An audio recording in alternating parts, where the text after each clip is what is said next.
Good evening, here are tonight's top stories. Aubrey Norton secures leadership of the PNC amidst electoral concerns. Diletta Duretti appointed as World Bank Group Resident Representative for Guyana. The GGDMA welcomes government's enhanced measures to improve the mining sector. Attorney Nigel Hughes faces scrutiny over dual roles as AFC leader and ExxonMobil lawyer. Honorable Coretta McDonald highlights issues facing residents in Albuistown. Stay tuned for the details of these stories.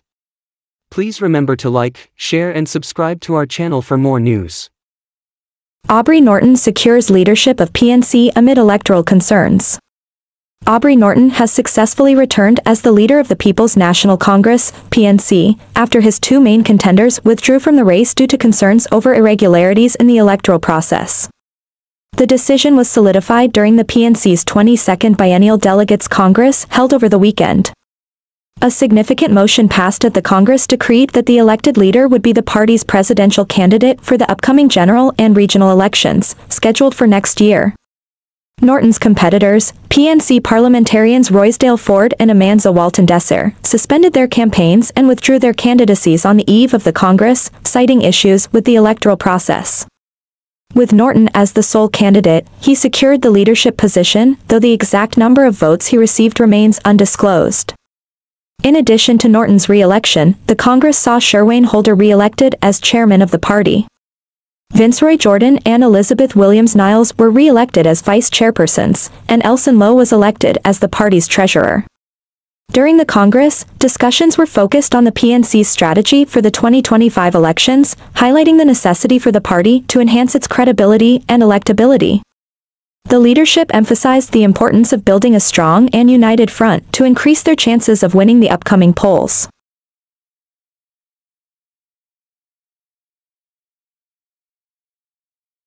Attorney Nigel Hughes faces scrutiny over dual roles as AFC leader and ExxonMobil lawyer.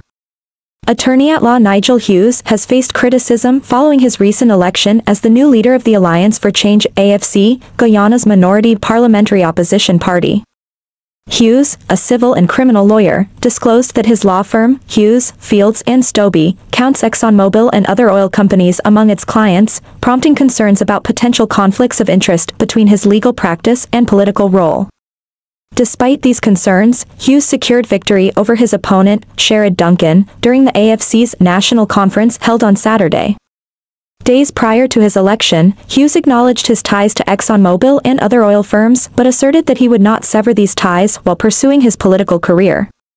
He clarified that the conflict of interest would only arise if he were to assume a position of significant government power, such as the presidency. This issue really only arises if and when I become president or acquire a position of power because then I'm in a position to influence government policy, Hughes explained in an interview with Demerara Waves Online. He emphasized that, currently, he lacks the ability to influence government decisions and characterized any conflict as theoretical. During his appearance on the program Politics 101, Hughes hinted at his potential candidacy for the presidency in future elections.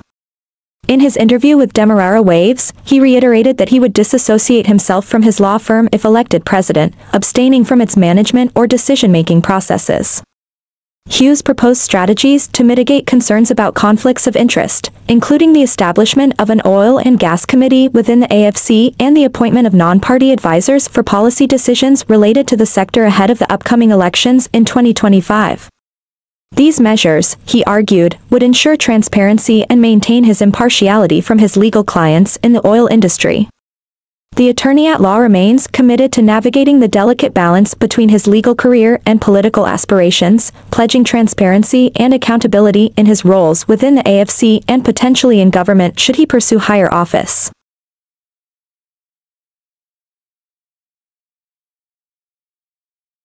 Albuistown, where the Kwame and Onage, those two ministers, brought the Congressman Jackson. But you know what? The deception is massive. They only took him to Puntrench Dam. Here is where we wanted them to come. Come and see this. Here is where they should have brought the congressman to see this. This has been here for a long, long time. And I'm learning that it's coming from the sewage. Look, it's coming from there. Look at what, and look right over there. Look, look. what the people in Albaiston they're faced with. This is what they're faced with. All of this. And Congressman couldn't come here, but they took him to strategic points. And one particular road, the Boulevard, where they wanted him to see the Boulevard. But this is what the people in Albaiston are faced with every single day. Trash, more trash, stagnant drains, sewage overflowing, and this is what the children have to walk on. This is how caring the PPP government is. I wonder what Priya Manik-Chand is doing about this. I wonder what the Vice President is doing about this. And these are the people that will come to talk about all the good that they're doing for our Guyanese people. I'm hoping that our eyes are opening so that persons will see that there isn't one Guyana. There's an elite Guyana for some, and the masses are the ones who suffer. You're going to see much more of what we're talking about when we look at what's happening with the trenches. Just take a look at the trench over there and see what's happening there. Look at the garbage we got over here. Look at what's happening here. This is what the people of Albaiston have to contend with. Look, this is what they have to contend with. This is what they have to contend with. And I wonder where is our Minister of Local Government, the two ministers of local government, where are they? This is what you need to come to look after. You check the streets, every street in Albaiston. Garbage and garbage and garbage is being piled up. And you know what? They're taking away the responsibility from the city council. They don't want to give the monies to the city council. They want to do everything because that's where the corruption is rampant. That's where their friends and their families can get contracts to do a little digging of drains here or a little cleaning of drains. But the massive work is left undone, and it's where people have to suffer. No wonder the mosquitoes are breathing. No wonder dengue is spreading as if it's Christmas time. This is what we are faced with in Guyana, and you'll hear much more from us. Diletta Duretti appointed as World Bank Group Resident Representative for Guyana. Starting today, Diletta Duretti assumes the role of World Bank Group Resident Representative for Guyana, a newly created position aimed at unifying country-level leadership across the institution to better support Guyana's public and private sector priorities. This role provides a single point of contact for accessing the full range of World Bank Group products and services, enhancing the institution's ability to address global challenges and drive development with speed, efficiency, and impact. Our goal is to increase operations in Guyana, and having unified leadership to partner with the government and the private sector will ensure that we can deliver impactful results, said Duretti. We are exploring key sectors including agribusiness, tourism, education, access to finance for small and medium-sized enterprises, as well as transportation and logistics infrastructure. In Guyana, the World Bank Group focuses on advancing human capital, particularly in education, and strengthening climate resilience through flood risk management. Duretti, who previously led the group's engagements with the public sector in Guyana, will now also be responsible for deepening and managing partnerships with Guyanese authorities and the private sector. Additionally, she will develop integrated solutions spanning both sectors to ensure the effective implementation of the World Bank Group's engagement framework in Guyana. Since joining the World Bank in 2002, Duretti has held various positions, including Senior Private Sector Development Specialist for the World Bank West Africa region, based in Mali. She brings extensive experience in country engagements and developing strategies for private sector development, entrepreneurship, and innovation. The introduction of joint country representation is a significant step toward building a stronger World Bank Group. Guyana is one of 21 World Bank Group offices transitioning to a single World Bank Group country manager or resident representative for the International Bank for Reconstruction and Development, IBRD, International Development Association, IDA, the International Finance Corporation, IFC, and the Multilateral Investment Guarantee Agency, MIGA. GGDMA welcomes government's enhanced measures to improve mining sector.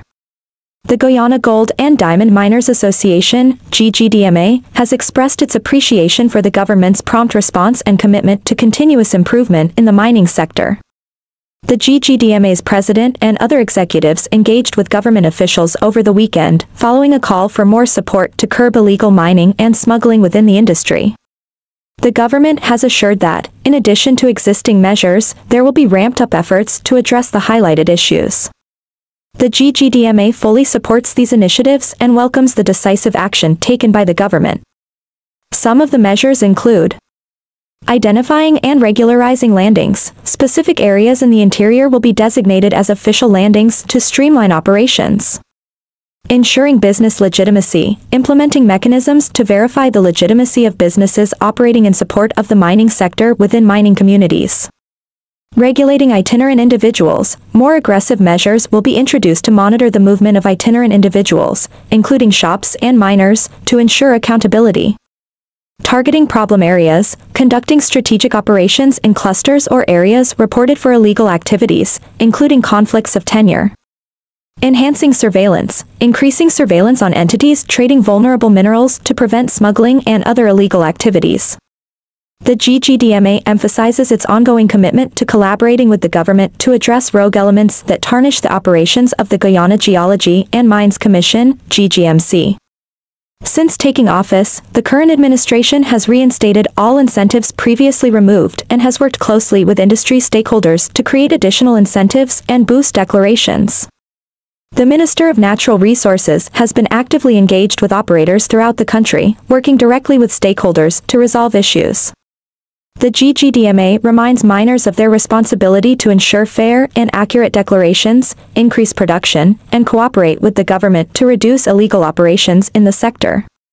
The GGDMA reiterates its support for the Government of Guyana and the Ministry of Natural Resources in taking the necessary actions to increase production, improve declarations, and curb smuggling in the mining sector.